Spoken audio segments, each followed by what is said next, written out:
And we are recording, and this is episode number 9 of this very special Grand Lodge series. Here today with Brother Dolson. Thank you so much for being here. It's my pleasure, Cameron. I've been looking forward to this.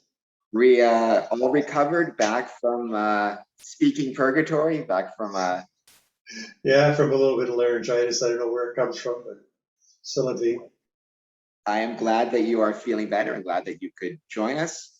I've gone through these beginning caveats 8 times. This will be the 9th, so I'll go through it quickly. All opinions expressed are my own. They don't reflect Grand Lodge or Windsor Masonic Temple.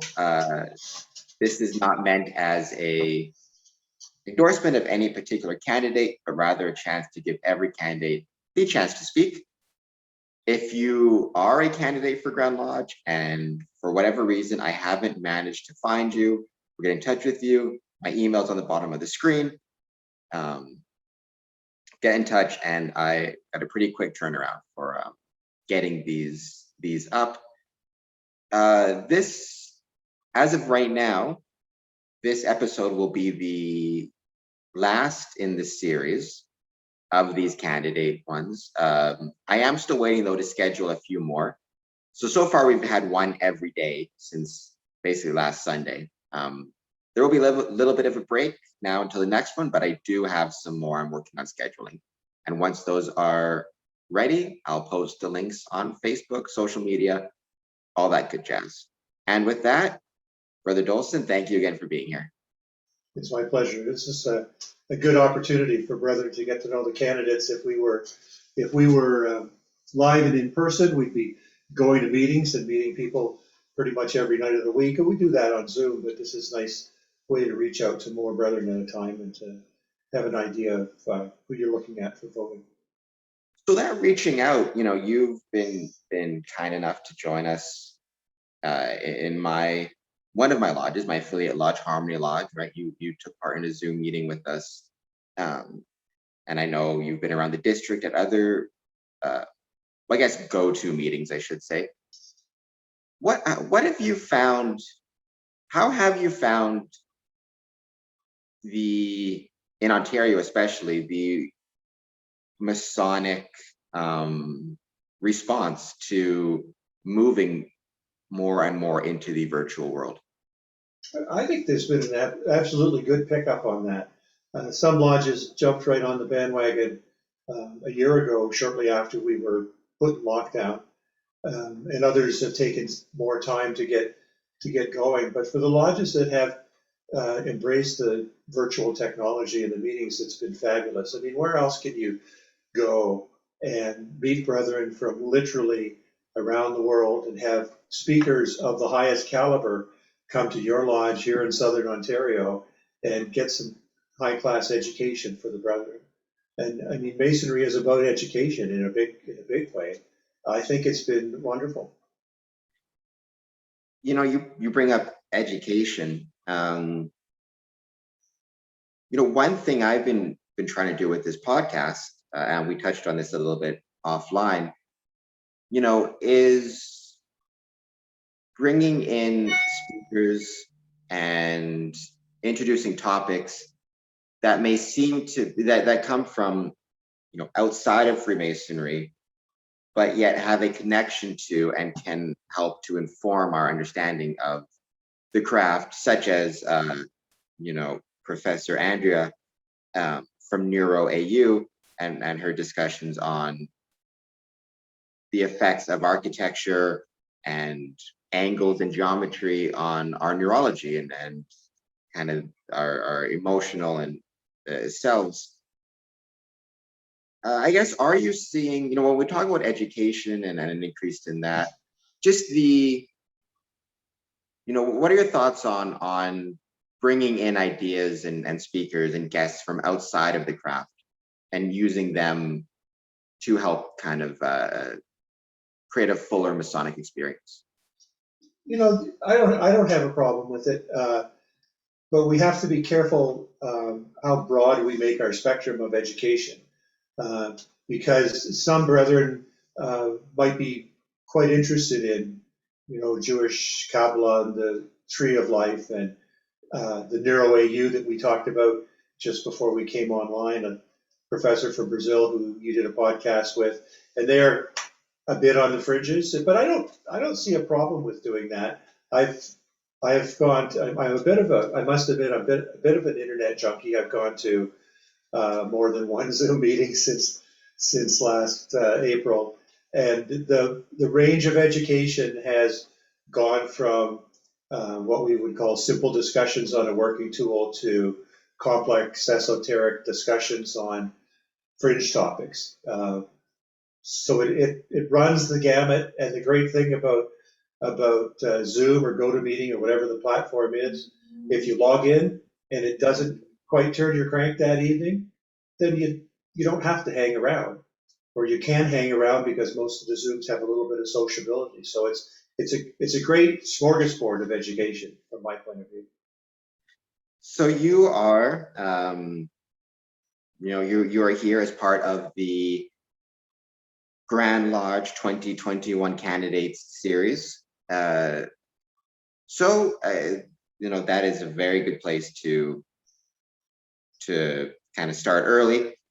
Talk to us about, the position for which you're running, why you chose to accept the nomination, and just kind of your thoughts as we move closer and closer, first to voter registration and then to the vote itself. So I've allowed my name to stand for the office of Grand Treasurer. I made a conscious decision a number of years ago that I was from a Grand Lodge point of view, I was prepared to serve. I wasn't necessarily going to go chasing after Grand Lodge office. And I was thinking about it earlier this morning. I forget exactly when it was, maybe 3 or 4 years ago, when it became commonplace knowledge that Right Worshipful Brother Hogaboom was going to run for Deputy Grand Master. I received some encouragement from some of my brothers to think about running for Grand Treasurer to replace him should he be successful in his pursuit of Deputy Grand Master. So I let that kind of percolate around in my mind. I talked to my wife about it and talked about the commitment that might follow from it. And I said to these encouraging brethren, I said, yeah, I'm prepared to, if I'm being asked to serve, I'm prepared to step forward in that light. I have some strong credentials and background from my business experience that is completely applicable to Grand Lodge, so to Grand Treasurer. So the first thing I did is I actually picked up the phone and I called our now Deputy Grand Master. And I asked him in this particular year if he was going to run for Grand Treasurer again, or whether he was just going to focus on Deputy Grand Master. And he said that he was going to run for Grand Treasurer again. I guess that would have been 3 years ago, maybe now.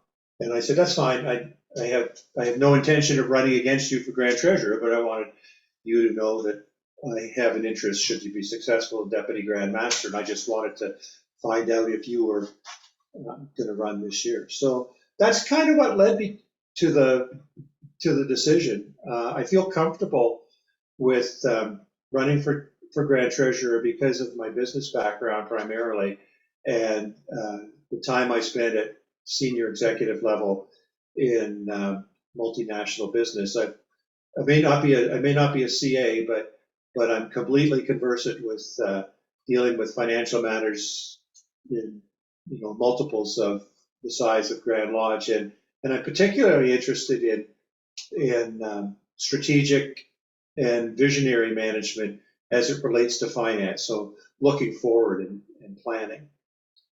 Those are the kinds of things that I think sit well as credentials for my candidacy. As far as the scope of the upcoming election in Grand Lodge, I'm excited to see how this is going to turn out. I mean, there's been discussion about virtual elections in Ontario for Masons in Ontario for some time. And, sometimes necessity is the mother of invention, all of a sudden, boom, we can't get together, right? So we've got to do something. And it was too short a time a year ago to figure out exactly what to do. And our leadership took, in my view, the right decision to let things go another year. But they've spent a lot of time researching the ability to meet virtually. And, you know, when we go to virtual elections this summer, in June and July, the thing that excites me the most about it is that we are now giving an opportunity to every past master and every warden and every master in Ontario to have an opportunity to vote. In the past, it's just strictly been the people, the brethren that can make their way to Toronto for the vote. And there are different reasons why brethren might or might not go to Toronto, distance, cost, whatever. But we all, as past masters, now have an opportunity to vote. And you know, I would like to see 2 to 3 times as many votes this year as we would normally get at Grand Lodge. So that's completely possible because now you and I get to sit in the comfort of our own home and get registered and cast our ballot. Do you have any anecdotal evidence regarding interest this year? Do you, based on what you've been hearing, do you think that we're going to see an increase in votes cast or people attending? I'm hoping so, but I've not heard anything one way or the other to indicate if interest is higher this year. I say that though, these episodes, these podcast series has done well in terms of views. So maybe that's a sign that there is an increased interest or an increased, we'll see an increased voter turnout. Yeah, I mean, there has been positive and negative feedback in the meetings that I've been at, but the negative feedback doesn't extend itself to say, I don't want to vote online, I want to vote at Royal York, right? And the pickup is going to be contingent on how lodge secretaries communicate with lodge members over this past few months and the next couple of months, and make sure that all members of the lodge get the right information.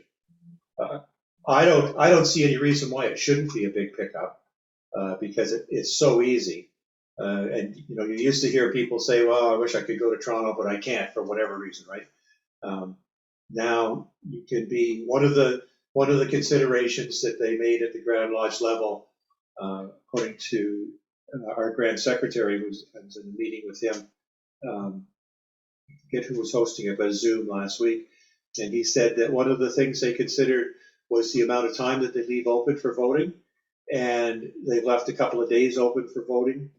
And one of the reasons why is because it's recognized that we have members in Ontario that travel for work and may not be in Ontario, may not be in North America when it's time to vote, and they've wanted to leave the window wide open. So there's very little excuse to not vote this year. So I'm hoping that there's going to be good pickup on participation.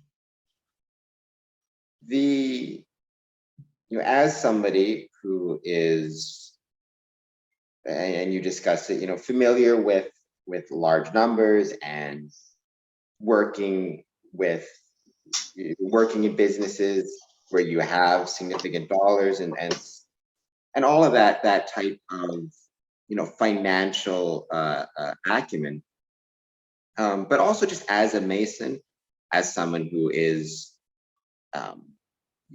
has a history in the craft. What are some of your thoughts on the never ending debate surrounding dues and assessments and the cost of the quote unquote cost, or at least financial cost of a Masonic membership? The debate every year, and I've heard it since I joined, is whether or not to increase dues and whether or not there will be an effect on membership for good or for ill. I guess, what are your thoughts on that debate that will probably be with us for the next 100 years and the next 300 years for that matter? Cameron, it likely will be, won't it? There's a couple of things that come to my mind. The first thing is that our lodges should be operating on the dues they charge their members. And we have lodges that do a lot of fundraising, and we have lodges that own buildings with commercial tenants, and the lodge that I belong to here in Norwich owned a building downtown Norwich, and we had commercial tenants. And as long as the commercial tenants were there, everything was well and rosy, right? There was lots of money coming in, and I forget what St. John's used to ask for dues at the time. But when we lost our commercial tenants, then all of a sudden it was very difficult to make ends meet. So our lodge here in town made the decision to amalgamate with two other lodges in Wilson District and now meet in Delhi as part of Three Great Lakes Lodge. But when we ask brethren to pay their dues, we have an obligation to give them something back in return, right? When you go to the grocery store and you give them money, they give you the groceries, right? Well, when we go to lodge, if the lodge asks for $100 in dues, then we have to be able to give our members $100 worth. If we ask $300 a year in dues, then we have to be able to give $300 worth of value. I mean, it's not, nobody sits with a scale and weighs it out, but it's important that the product that we offer at the lodge level be valuable to our members. We provide a serious opportunity for education and contemplation of the mind, right?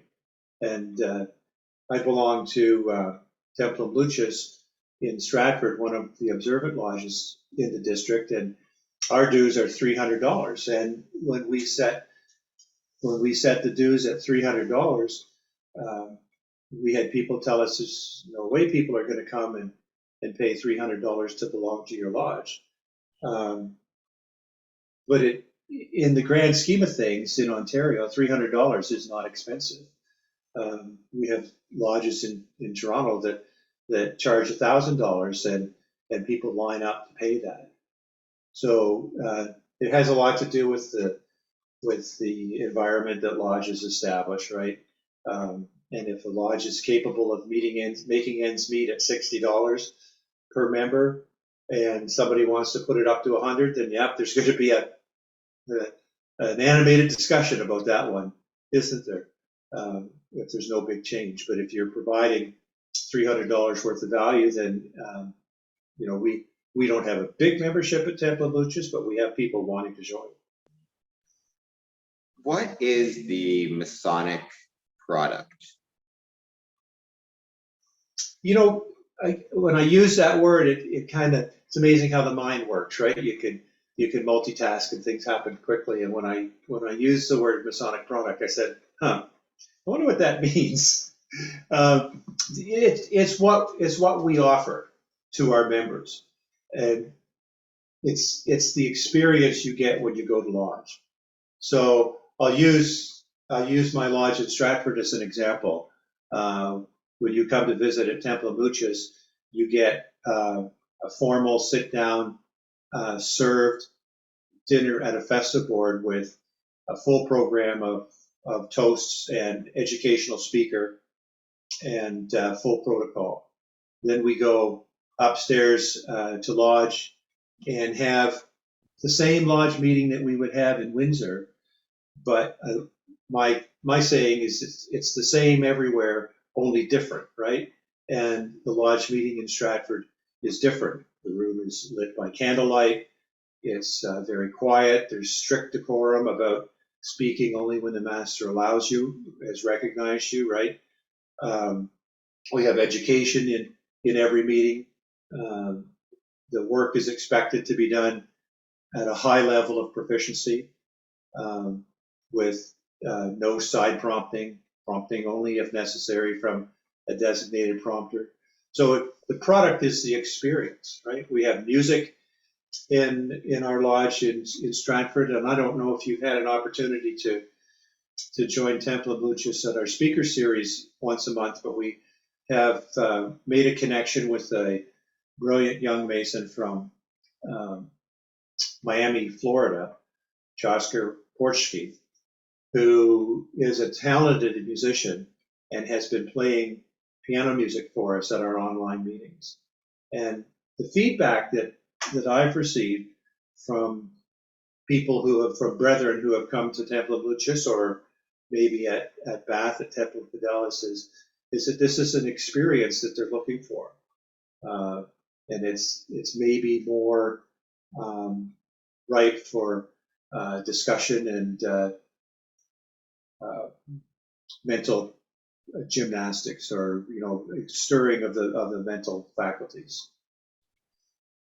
I should probably take a moment to apologize through you, perhaps, to I can't think of the brother's name, a member. So this was a few years ago. I visited the Stratford Masonic Temple, and in the process of doing so, I set off the alarm in the building twice. And I understand there's a brother who lives at the temple, like on the top floor, who I woke up twice. So let me take another moment to apologize. I got in like early in the morning because I was there for the Grand Master's reception, which was in like Mitchell, I think. But anyways, I was in Stratford first, and I got in whatever time it was because I took the train, and I went to the temple, and it was like 8 or something, but I saw a car, so I figured maybe somebody's there doing work, whatever. So I bang on the door. Anyways, I ended up setting off the alarm 2 occasions. I sat waiting for the police to show up, trying to think of what story I would give. So I didn't think some guy in a wheelchair was trying to break into the temple. But it is that's my segue into saying the Stratford Masonic Temple is such just like Windsor, just like Hamilton, it's a really beautiful spot, a beautiful temple. And it like Windsor, it has a connection to the community, right? It has a concert venue, it has these things. I'm a big fan of our buildings and celebrating them as much as we celebrate the people. I think the buildings provide such a architectural and historical, add so much to the character of a city or a town. Talk a bit about the Stratford Masonic Temple. So the brother that you woke up is very worshipful brother Stephen Budge, who is a good friend of mine, and I spend a fair bit of time visiting with him and helping him out with some of his chores around home, grocery shopping and so forth. But there's a part of the story of the Stratford Temple that you may not be aware of. It's no longer a Masonic building, and that's a difficult part of the story for Masons from Stratford, because the downstairs banquet room was also a concert hall that you refer to, right?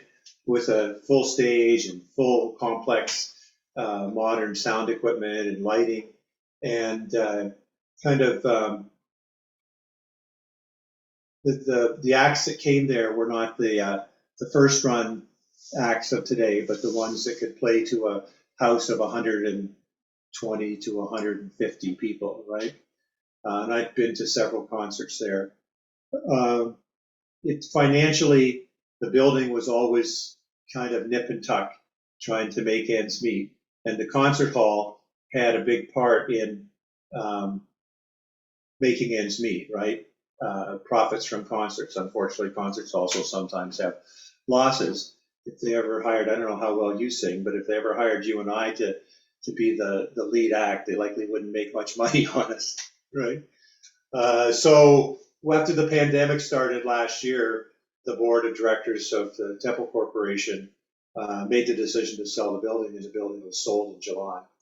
And it's really sad because the history of Masons in Stratford goes back decades.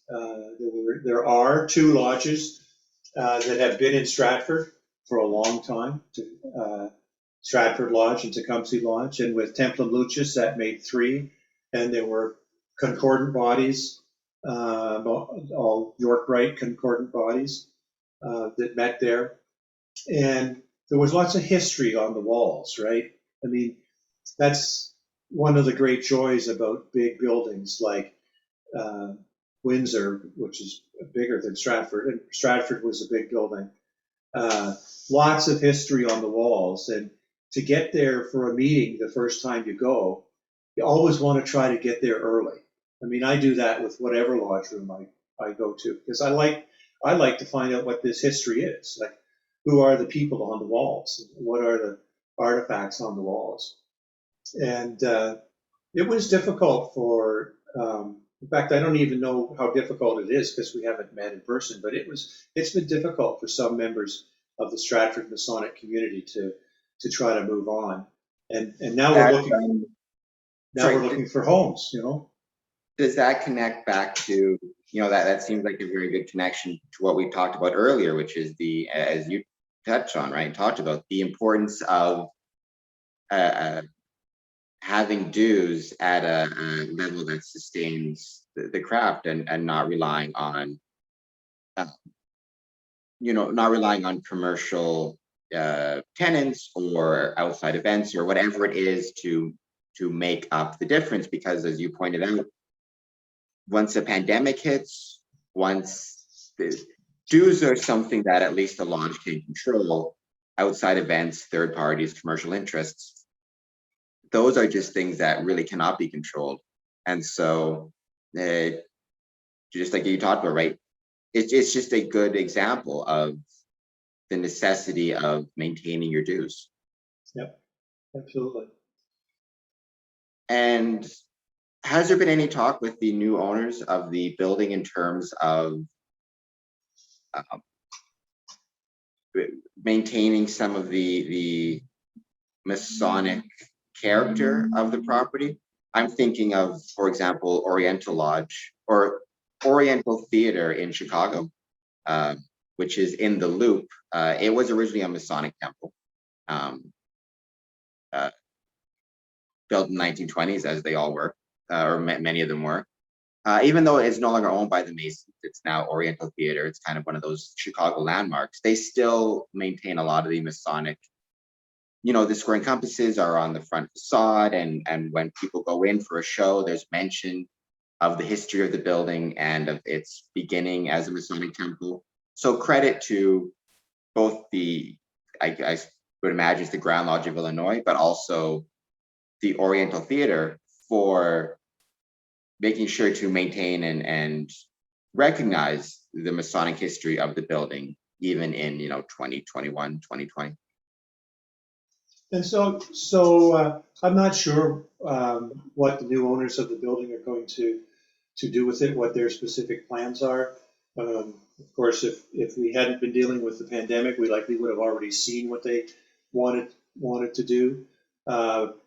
It won't be used as a lodge building anymore. There's not an opportunity for the lodges to meet there anymore.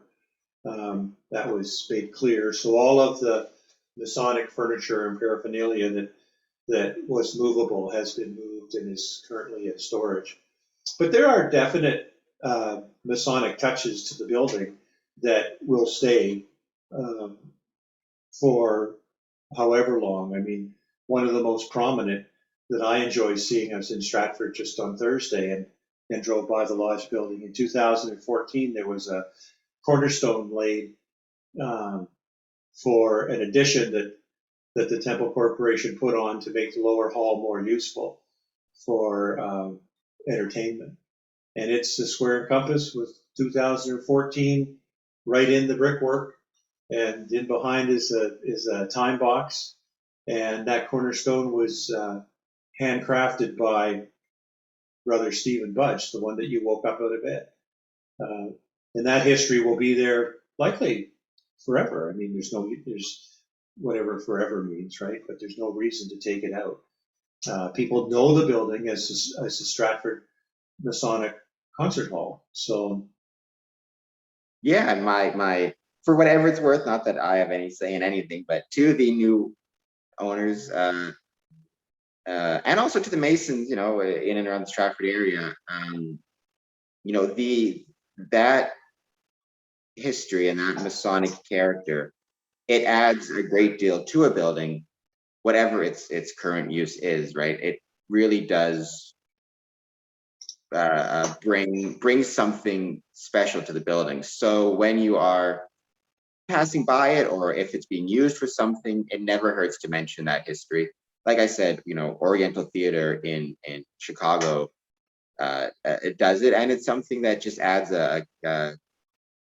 it's just another unique aspect to a building, because it's one thing to go to a concert in a concert hall, it's another thing to go to a concert in a building that has Masonic roots. It's just a way to, and it adds to the history of the town as well, right? The Stratford is the better for its Masons and its Masonic temple.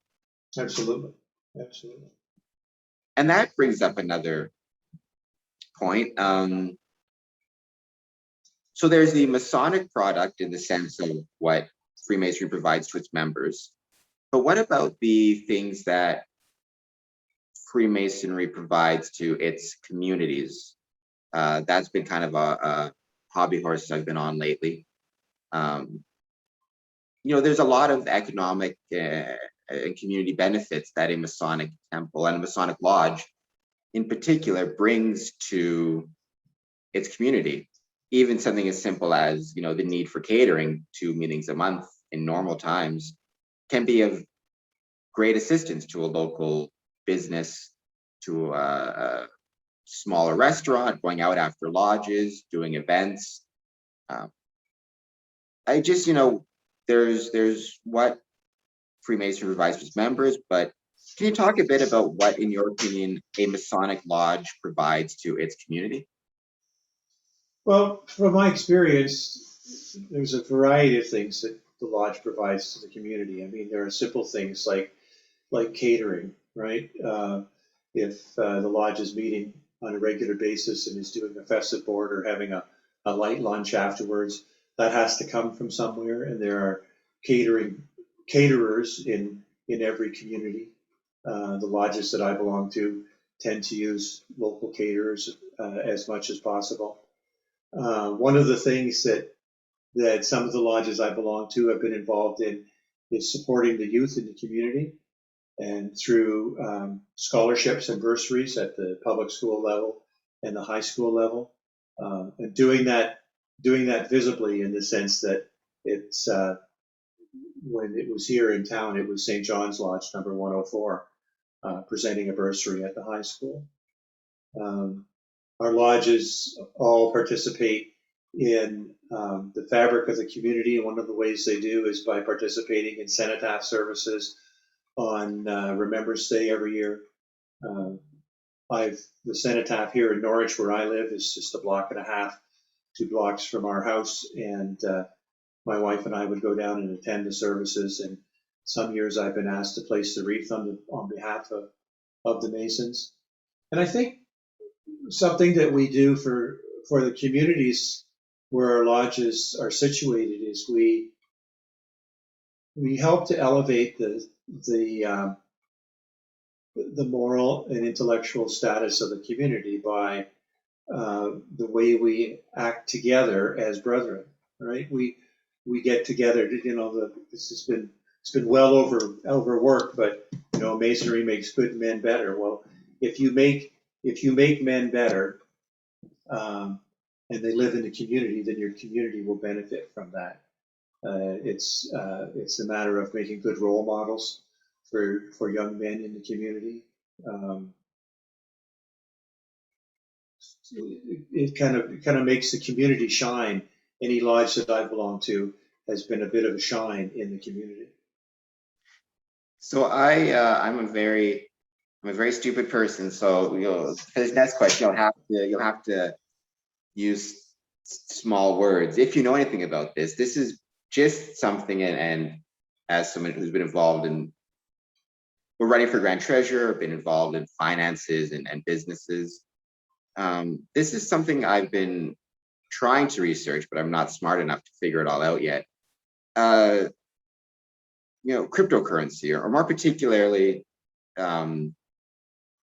is there, this is, like I said, a brand new area for me. Is there areas for things like Freemasons paying dues in Bitcoin? Is it ever possible for Freemasons or Grand Lodges to look at like an ICO? Or I did find one website, but I'm not smart enough to know if it's legit or not, where there's like a Masonic ICO out there, but I don't know if it's, I know very little about this stuff. It just seems like every other day I hear something with cryptocurrency popping up.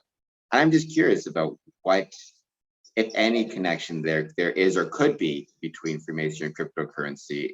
Even something as simple as, setting it up so that dues can be paid by a cryptocurrency instead of quote unquote conventional dollars. I mean, I know several brethren in Windsor who discuss and invest in cryptocurrency. It just seems like something that is growing, or at least the hype around it is growing, but I don't know enough to know how legitimate any of that stuff is.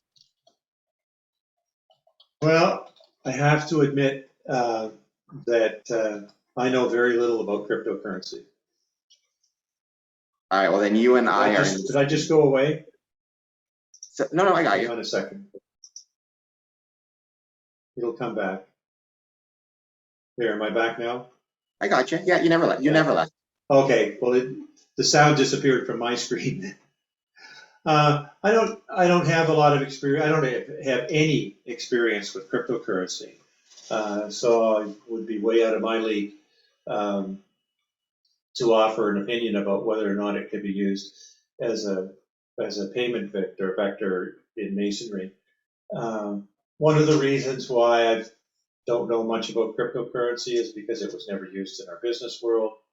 I never had an interest in it. It has always seemed to me to be out on the edge and far too volatile for me to be particularly interested in. The only time you hear about cryptocurrency is when somebody points out that if you had invested $1,000 in cryptocurrency 4 years ago, you'd have, I don't know what the multiple is, but $400,000 today. But tomorrow you might be back to your $1,000. So that's about my knowledge of cryptocurrency. You've got it all, Cameron. Now you're smarter. It's well, I guess we're both in the same boat on that. It's not something I know much about, but it has become something just because you hear so much about it, and the volatility, and even the fact that it is out on the edge.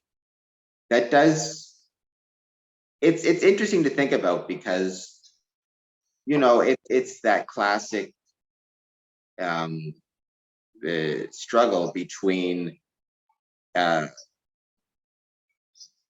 being cautious versus taking risks. And in Freemasonry this applies as well. Like, at what point does a Grand Lodge decide to take a risk in the hopes of a great reward, versus do you play it cautious? Do you I think it's not actually the case. It's one thing that's said a lot. Freemasons are afraid of change, which I don't necessarily think is true. Freemasons have embraced change in many ways, this podcast being an example of such. But I do sometimes wonder if whether it be at the Grand Lodge level or the Lodge level, we can be a bit too cautious at times. Again, classic example, going back to the start of this conversation, is dues, right? Being so scared of being so cautious about raising dues because we're concerned that we're going to risk losing members, that dues never get raised to a sufficient level. And cryptocurrency just seems like potentially another example of something that, while risky, could yield rewards potentially. And I say potentially as, again, somebody who knows very little about it. It's just something I've grown interested in. So the interest at the Grand Lodge level, I have no idea whether or not this has been a conversation at the Grand Lodge level or not, but I would offer to you that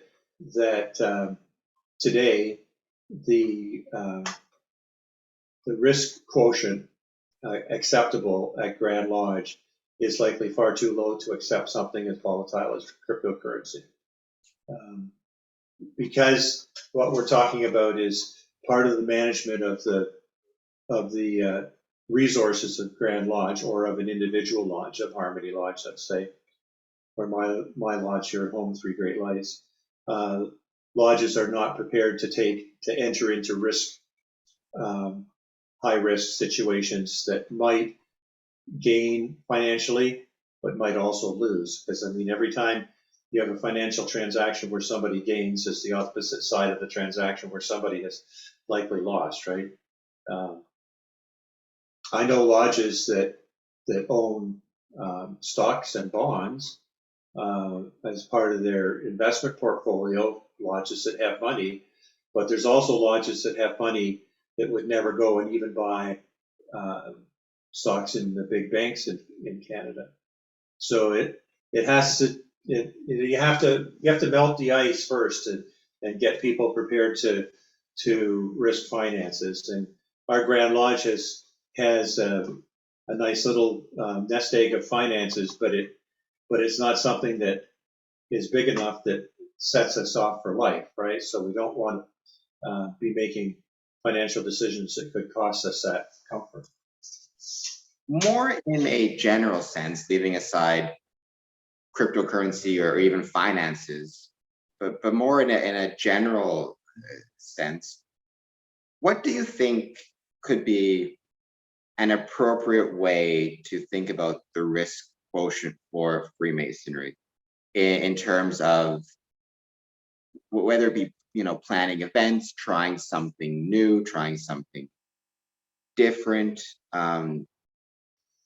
It could be in the financial sense. It could be raising dues. It could be an event that's never been done before, never been tried before.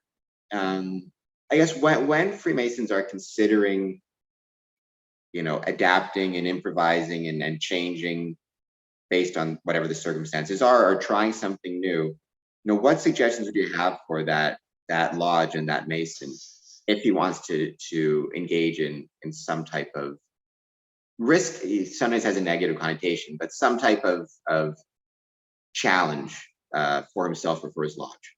Yeah, well, all new activities have got multiple possible outcomes, right? And the outcomes could be very positive or very negative. And when you're looking at taking on new initiatives, you just have to weigh those to the best of your ability. And when you start weighing them, you look at other people who have done something similar and what has been the response for them, or ideas that may be new in a marketplace in Norwich here. What is the reception of the local community here for new initiatives? And if you can get some kind of an idea whether there is actually an upside or a downside. Masonic is a program in Ontario that was started under the watch of Most Worshipful Brother Alan Petrosar back in, he was a Grand Master between 07 and 09. And that wasn't here in Ontario, right? That was a new project that had some costs involved that he wanted to champion and had planned for it. And that's ended up being a home run, right? There's Masonic programs being held around the province. And I'm not personally aware of the process that they went through to evaluate that program. But they would have put some effort into evaluating it to see, is there a need for it? And if we bring it, what is the possible take-up going to be from it? And how successful will it be? That program is a program that costs the lodges to put on, but some lodges end up with sponsors, right? Because it's a great value to the community. So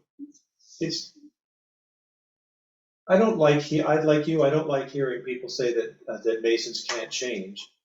It's pretty sure that Masons don't change very quickly, right? the Masonic Grand Lodge of Canada in the province of Ontario, I don't think would be considered in its totality an innovator in its marketplace, right? But the Grand Lodge does step out with programs like Masonship over the time, friend to friend, brother to brother. The Masonic Foundation of Ontario has been innovative in the way it's approached fundraising and supporting medical initiatives. The learning center in your lodge building in Windsor is an innovation that came to the community. And when you ask, what value is there for the community to have Masons in the community? Well, in the community of Windsor, there's great value for kids with dyslexia problems being able to come to the Masonic Hall in Windsor and go through the Masonic Learning Center. And these are all programs that were weighed at some point, right? And as long as the positives outweigh the negatives, then I think we should be prepared to move forward on some of these things. Certainly, we don't move very fast. And we talked earlier about electronic voting, and I'm quite excited to watch the electronic voting and see what kind of information we can gain from it. But it's likely was not going to come this quickly if it hadn't been for the pandemic, right? So if we get pushed, we can do things, absolutely. But to be an innovator is a little bit more difficult. Is it like maybe it's the very old, Augustus Caesar quote, right? Festina Lent, make haste slowly. Yeah. That old that saying I'm fond of. So we are, getting closer and closer to the voter registration and then the voting for Grand Lodge. We've already touched on the convenience of the voting process this year. You don't have to go to Grand Lodge, you don't have to travel. You don't even have to wear pants, which is always a plus for anything, in my opinion. But what about I've touched on this with other guests, other Grand Lodge candidates, the importance of taking part in these things, both in the sense of being informed and voting, because you can technically do one without the other, right? There are brethren who are informed but for whatever reason don't vote, versus brethren who vote, but we've all seen it at Grand Lodge, it's clear that they're voting just randomly or whatever it is, like they're not necessarily voting in an informed way. So as we move forward, just what is the importance, in your opinion, of both taking the time to inform oneself and then taking the time to vote? So I don't think we can underplay this at all. It's important for Masons to exercise their franchise and to find candidates to vote for. There's been opportunities for brethren in Ontario to get to know the candidates. There's this platform here. The Grand Lodge Education Committee had a couple of Meet the Candidate evenings that were highly successful in our world. The Hamilton Past Masters and Masters Association had a similar Meet the Candidates Saturday morning at their annual meeting. If you want to know about the candidates, you can go to the Grand Lodge website and go on log into the members area and go under the recent tab, and you'll find all of the Masonic information sheets on the various candidates that are running for Grand Lodge. So there shouldn't be very many excuses for brethren to say they haven't had an opportunity to find out about these brethren that are running. The other thing you could do is you can contact them. I mean, people can contact me, people can contact other candidates and have conversations. But it's important that we get involved in the process of electing our leadership in the sense that we need people at the Grand Lodge level that are skilled to take on the management of Grand Lodge. Grand Lodge is trying to be a progressive organization by moving through this pandemic and getting into the electronic age. We need people that can lead that. We need people that can lead the various initiatives that are providing support for lodges. And we have Masons in Ontario that have the skills to do all these things. We have Masons in Ontario who are experts in their business world at websites and computer support, right? And we need to have those people helping at our Grand Lodge level. So seems to me that we need to be able to provide more information from Grand Lodge to our membership about our daily operations, and we're getting that through the communiques that come out. But the membership need to be taking on their responsibility, and their responsibility is to get to know the candidates and to vote accordingly. And for those brethren who are not yet able to vote, especially, really new members who maybe don't even have an understanding fully of what terms like Grand Lodge and communication and Grand Treasurer, and aren't even necessarily sure exactly what they mean. How important is it for both a lodge to take the time to speak to these newer members about these terms and these things? And how important is it for these newer members to kind of pay attention to the Grand Lodge, to the candidates and the eventual winners, and even though they can't vote yet, to take the time to acquaint themselves and learn about what these things are, and what they all mean and what the process is? I think it's super important. In my world, I've always been somebody who's been interested in the environment around me and how things work at the level that I'm at and at the levels around me. Lodges are supposed to take the proceedings from Grand Lodge and read a portion of the proceedings at every meeting. Now, you can likely think about the lodges that you visit and how many of them actually do that. But one of the benefits of being able to do that would be for the younger members to learn about, get a glimpse into Grand Lodge. I know when our kids were growing up here at home, we have 2 girls and a boy, and our kids were always interested in the world around them and what was happening from a political point of view in our small community and beyond our small community. And we would have conversations at home before they were old enough to vote. So it's a bit of a two-way street. We had to provide that information and they had to have a thirst for more knowledge. But it seems to me that part of making good men better, part of taking applicants and moving them down the road in terms of their life skill learning, is learning about our total organization and about what happens at the bigger picture. Not everybody's going to be interested in it. Not everybody's going to want to serve the fraternity at a higher level. But becoming master of your lodge is serving, right? Working through the chairs of your lodge is serving in the same way, just at a different level than elected office at Grand Lodge. I think we need to encourage it, and I think we need to have more participation. I agree.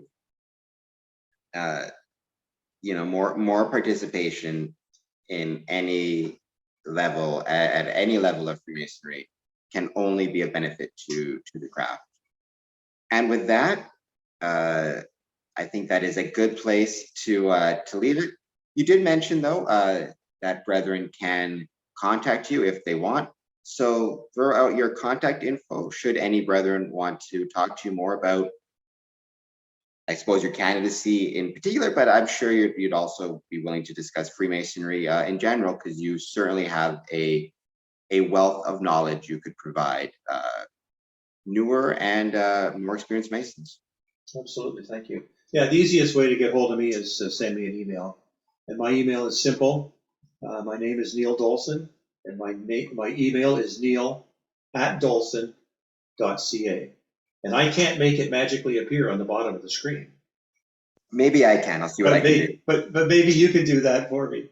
Yeah, Or Neil surely in the @dolson.ca. description. Yeah, I can throw it in the description of the video as well. So if you head down to the description, you'll see it there too. perfect. Thank you.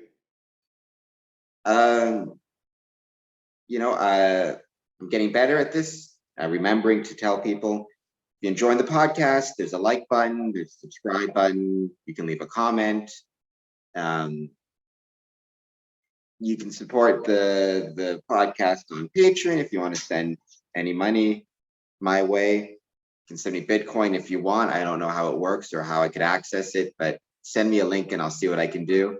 And yeah, once again, I thank you for your time and for all of your service to the craft. And as with all the candidates, I wish you the best of luck this coming July.